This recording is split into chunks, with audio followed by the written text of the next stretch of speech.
Hello and welcome to this video about radiation technologies and applications. We're going to look at what background radiation is, how we detect radiation, how radioactive materials are used in medicine, and how the concept of half-lives enable us to date materials radiometrically.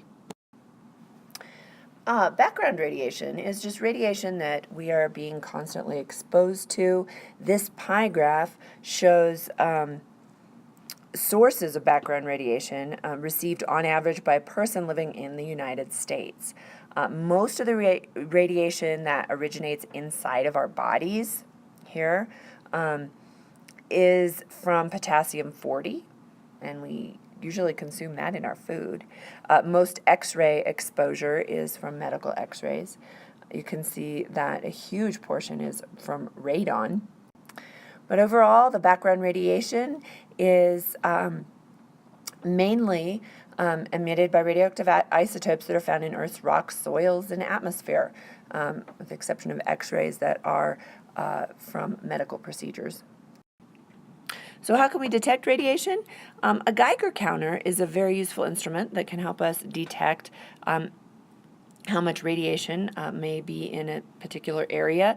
If this is a radioactive material, when the radiation from that material enters the tube, the end of this Geiger counter tube, it basically knocks electrons off of the gas molecules that are filling this tube. Those electrons then knock more electrons off of other gas molecules, producing an electron avalanche.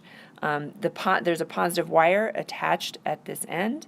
It attracts the electrons, and that will result in a current through that wire. That current is amplified, and it produces a clicking sound, and the number of clicks each second indicates the intensity of radiation. If you hear a lot of clicks, it's a lot of radiation. Just an occasional click every now and then, not so much. Nuclear radiation is extremely useful in medicine.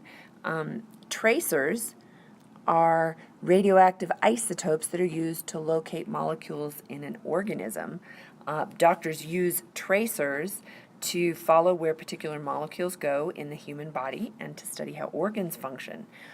Some common tracers that are used in medicine include technetium-99 and iodine-131. They are really useful because they emit gamma rays that medical imaging equipment can detect. Cancer, as you know, is when a group of cells in a person's body grow out of control. It's harmful and often fatal. Doctors can use radiation to stop some types of cancerous cells from growing and dividing.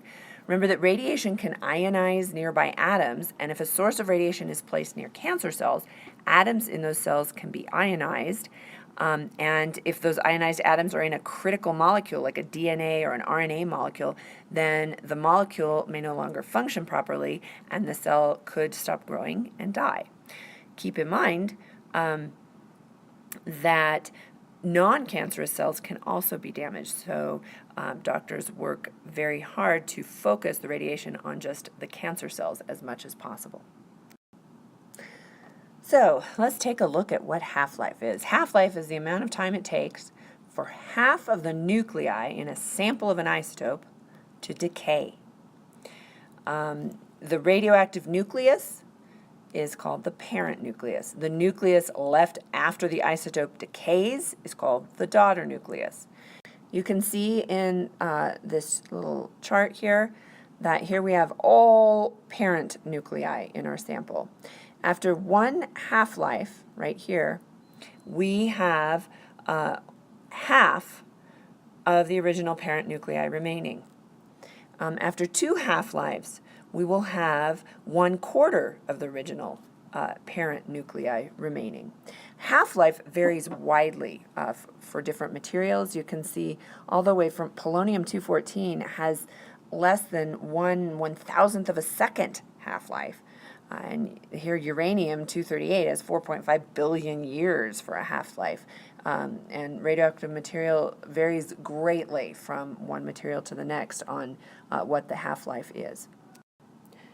So the reason you need to know about half-lives is so that you can understand how scientists use that information for radiometric dating. So let's say we have some sample of material, some rocks. Scientists would like to know how old they are. They first measure the amount of radioactive isotope and daughter isotope in a sample. Then they calculate the number of half-lives that need to pass to give the measured amounts. And the number of half-lives can be multiplied by the length of each half-life, and that gives the amount of time that has passed since the isotope began to decay. And that's usually close to the amount of time that has passed since the object was formed when we're talking about rocks and minerals. You can see on this chart here, as time passes, this is what happens with the amount of daughter isotope present. This is what would happen to the amount of parent isotope. And so measuring both of those amounts, scientists can determine the age of rocks and minerals. Now, keep in mind, these are some common isotopes used for radiometric dating of rocks and minerals because they have relatively long half-lives. If we're talking about dating once living organisms, fossils of once living organisms, carbon-14 is usually used because its half-life is much shorter. And you can see this curve at this point, if something is older than really right around in here, 20,000 years old or older, carbon-14 becomes much less reliable. Advanced ideas? Investigate other ways that tracers are used in medicine. For what types of diagnoses are certain isotopes useful? What are the drawbacks and benefits of these procedures? How is the use of tracers similar to the use of radio colors in tracking wild animals? Maybe you have some other ideas, some other questions. I look forward to seeing what you come up with, and we'll see you in class.